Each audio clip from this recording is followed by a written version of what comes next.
কেন্দ্ৰীয় চৰকাৰক দাবী উত্থাপন কৰিছোঁ আৰু সকীয়াই দিছোঁ যে অনতি বিলম্বে যি চুক্তি আছিল সেই চুক্তিমতে কমতাপুৰ তথা কোচ-চাবনীসকলক গছ শ্ৰেণীৰ অন্তৰ্ভুক্ত কৰি ন্যায্য প্ৰাপ্তিৰ দাবী প্ৰাপ্য প্ৰদান কৰিব লাগে। এখন মাৰ্জাৰ চুক্তি হৈছিল। এই মাৰ্জাৰ চুক্তিৰ জৰিয়তে কমতাপুৰ ৰাজ্যক গছ শ্ৰেণীৰ ৰাজ্য হিচাপে প্ৰদান কৰাৰ কথা আছিল। সেই 28 তাৰিখৰ পৰা এতিয়ালৈকে গছ শ্ৰেণীৰ ৰাজ্য হিচাপে প্ৰদান নকৰিলে। গুৰেশ্বৰ আৰু নাওকাটাত আক্ৰাছুৱে উৰুৱালে কলা পতাকা। ৰাজ্যৰ ভিন্ন প্ৰান্তত আজিৰ দিনটোত আক্ৰাছুৱে পালন কৰে প্ৰতাৰণা দিৱস।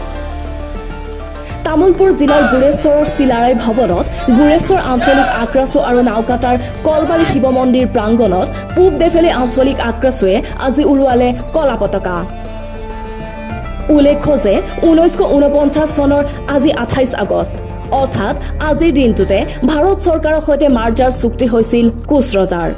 কিন্তু আজিলৈ সেই চুক্তি কাৰ্যকৰী নোহোৱাত আক্ৰাছুৱে পালন কৰিছে প্ৰতাৰণা দিৱস।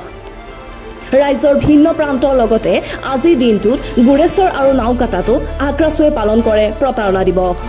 মাৰ্জাৰ চুক্তিৰ জৰিয়তে কমতাপুৰ ৰাজ্যক গ শ্ৰেণীৰ ৰাজ্য হিচাপে মৰ্যাদা প্ৰদান নকৰিলে চৰকাৰে। 1949 চনৰ 28 আগষ্টৰ তাৰিখে তেতিয়াৰ প্ৰধানমন্ত্ৰী জৱাহৰলাল নেহেৰু, গৃহমন্ত্ৰী চৰ্দাৰ বল্লভ ভাই পেটেল আৰু কমতাপুৰৰ শেষ ৰজা জগদীপেন্দ্ৰ নাৰায়ণ ভূপ বাহাদুৰৰ মাজত হৈছিল এই মাৰ্জাৰ চুক্তি। শীঘ্ৰে এই চুক্তি ৰূপায়ণ নকৰিলে আন্দোলনৰ হুংকাৰ দিছে আক্ৰাছুৱে।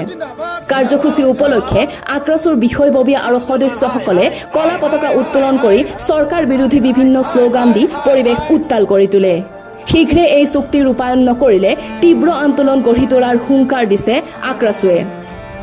1949 চনতে সেই সময়ৰ প্ৰধানমন্ত্ৰী জৱাহৰলাল নেহেৰু, গৃহমন্ত্ৰী বল্লভ ভাই পেটেল আৰু কোচ ৰজাৰ শেষৰজন ৰজা দীপেন্দ্ৰ নাৰায়ণ দেৱৰ মাজত এখন চুক্তি স্বাক্ষৰিত হৈছিল আৰু সেই চুক্তি স্বাক্ষৰ মতে কোচ ৰাজবংশীসকল তথা কমতাপুৰক গছ শ্ৰেণীৰ অন্তৰ্ভুক্ত কৰিব লাগে। কিন্তু আজি পৰ্যন্ত কেন্দ্ৰীয় চৰকাৰ তথা ভাৰত চৰকাৰে এই চুক্তিখনক ৰূপান্তৰ নকৰিলে। কোচ ৰাজবংশীসকলৰ যি ন্যায্য প্ৰাপ্তি দাবী তাক প্ৰদান নকৰিলে, যাৰ বাবে আমি সদৌ কোচ ৰাজবংশী ছাত্ৰ সন্থাই প্ৰতি বছৰে 28 আগষ্টৰ তাৰিখে প্ৰতাৰণা দিৱস হিচাপে কলা দিন হিচাপে আমি পালন কৰি আহিছোঁ আৰু এই প্ৰতাৰণা দিৱসৰ দিনা আমি কলা পতাকা উত্তোলন কৰি প্ৰতিবাদ সাব্যস্ত কৰি কেন্দ্ৰীয় চৰকাৰক দাবী উত্থাপন কৰিছোঁ আৰু সকীয়াই দিছোঁ যে অনতি বিলম্বে যি চুক্তি আছিল সেই চুক্তিমতে কমতাপুৰ তথা কোচ-চাবনীসকলক গছ শ্ৰেণীৰ অন্তৰ্ভুক্ত কৰি ন্যায্য প্ৰাপ্তিৰ দাবী প্ৰাপ্য প্ৰদান কৰিব লাগে। অন্যথা আমি সদৌ কোচ-চাবনী ছাত্ৰ সন্থা আমি কোচ-চাবনীসকলৰ লগত বিভিন্ন সময়ত আমাক যি প্ৰতাৰণা কৰি আহিছে তাৰ বাবে প্ৰতিবাদী কাৰ্যসূচী ৰূপায়ণ কৰি আহিম। আৰু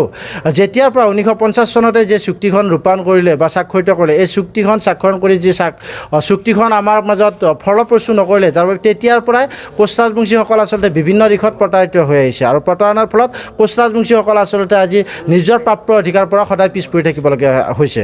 গতিকে আমি আজি এই প্ৰতিবাদস্থলীৰ পৰা কেন্দ্ৰীয় চৰকাৰক সকিয়নি দিব বিচাৰিছোঁ, অনতি বিলম্বে কোচ ৰাজবংশীসকলৰ যি ন্যায্য প্ৰাপ্তিৰ দাবী সেইসমূহ প্ৰদান কৰক, অন্যথা আমি কোচ ৰাজবংশীসকলে জংগী আন্দোলন কৰিবলৈ বাধ্য হ'ম। আমি আজিৰ এই 28 আগষ্টৰ 28 তাৰিখে প্ৰতি বছৰে আমি কলা দিৱস হিচাপে কোচ-চাবনীসকলে পালন কৰি আহিছোঁ, প্ৰতাৰণা দিৱস হিচাপে পালন কৰি আহিছোঁ।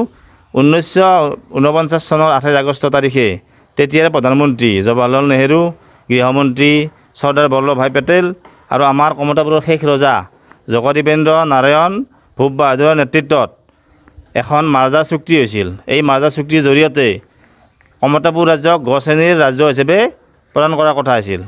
সেই 28 তাৰিখৰ পৰা এতিয়ালৈকে গ শ্ৰেণীৰ ৰাজ্য হিচাপে প্ৰদান নকৰিলে। সেই গ শ্ৰেণীৰ ৰাজ্য হিচাপে প্ৰদান নকৰাত আমি প্ৰত্যেক বছৰত এই 28 আগষ্ট তাৰিখটো কলা দিৱস হিচাপে আমি পালন কৰি আহিছোঁ। গতিকে ইয়াৰ জৰিয়তে আমি চৰকাৰক সকীয়াই দিব বিচাৰিছোঁ যে আগন্তুক দিনলৈ আমাৰ কোচ ৰাজবংশীৰ সমস্যাবিলাক সমাধান কৰক, কমতাপুৰ ৰাজ্যৰ গ শ্ৰেণীৰ আমাৰ মৰ্যাদা প্ৰদান কৰক আৰু আমাক কোচ ৰাজবংশীসকলক আমাক জনাধিকৰণ কৰক। কোচ ৰাজবংশীসকলে তীব্ৰ আন্দোলন গঢ়ি তুলিম বুলি আমি সকীয়াই দিলোঁ।